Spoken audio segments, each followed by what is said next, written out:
The Paris Climate Agreement is an historic agreement to limit and curtail dangerous and catastrophic climate change.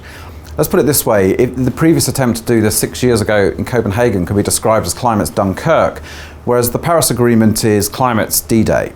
We've secured the beachhead. The challenge now is to break out of that beachhead, and we have a long campaign ahead of us to implement the agreement. Yet, with this agreement, of nearly 200 countries in the world, the vast majority of those have already submitted their climate change plans, the so-called INDCs. That sends a very strong signal to business and particularly to the investment community.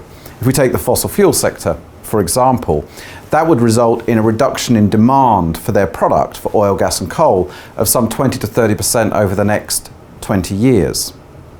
Yet, many of the world's large fossil fuel companies, oil and gas companies, are projecting massive increase in demand for their products over the same period. Shell and BP, for example, are projecting a 43% growth. OPEC as a whole believes that growth in demand for their products will be over 50%.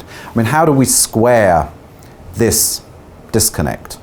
There is massive potential here to create stranded assets if these businesses do not accept that their business model must now change. It must move from a growth-based business model to an ex-growth business model.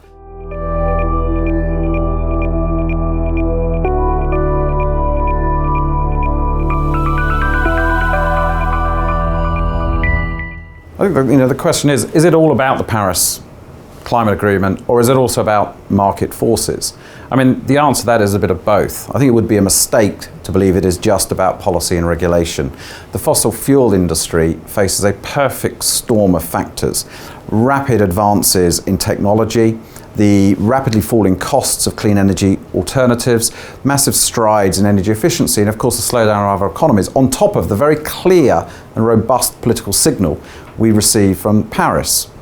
If we take, for example, oil prices, they're at a 10 to 12 year low at the moment.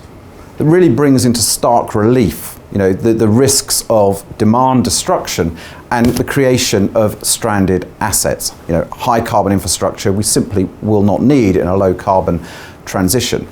Carbon Tracker looked at a lot of these factors in our Lost in Transition report, which we published just before the Paris COP.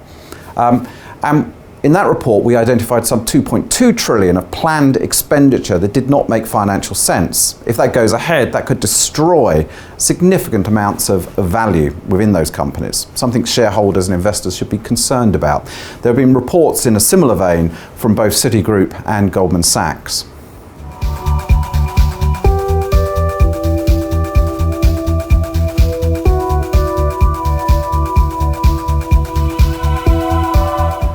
The biggest risk, I think, for energy companies and their investors over the next 5 to 10 years is they do not understand the world is changing and adapt accordingly. That they try, like some King Canute type character, to hold back the tides of change rather than working with those tides. That they effectively lock in investments in high carbon, high risk reserves and infrastructure, rather than accepting that their business models need to change in response to this low carbon transition, and that they move from being effectively a growth industry to an ex-growth industry, or in financial parlance, from a growth stock to a yield stock.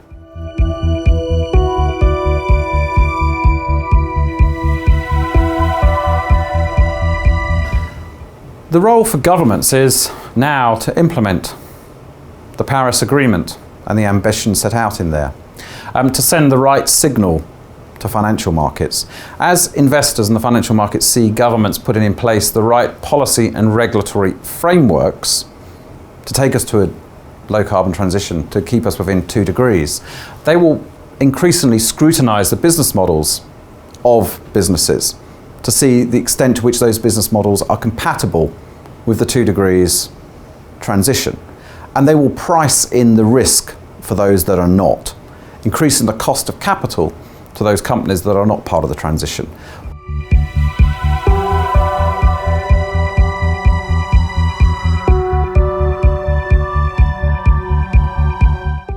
Carbon Tracker is a not-for-profit think tank.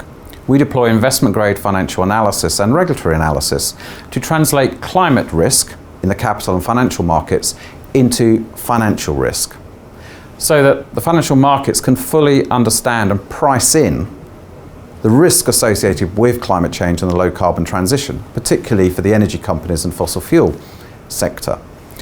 Our role post-Paris is to effectively map out the low carbon transition. What does it mean for the major energy companies and particularly fossil fuel companies over the next 5, 10, 15, 20, 30 years? So we can have an orderly transition to a climate secure global energy system.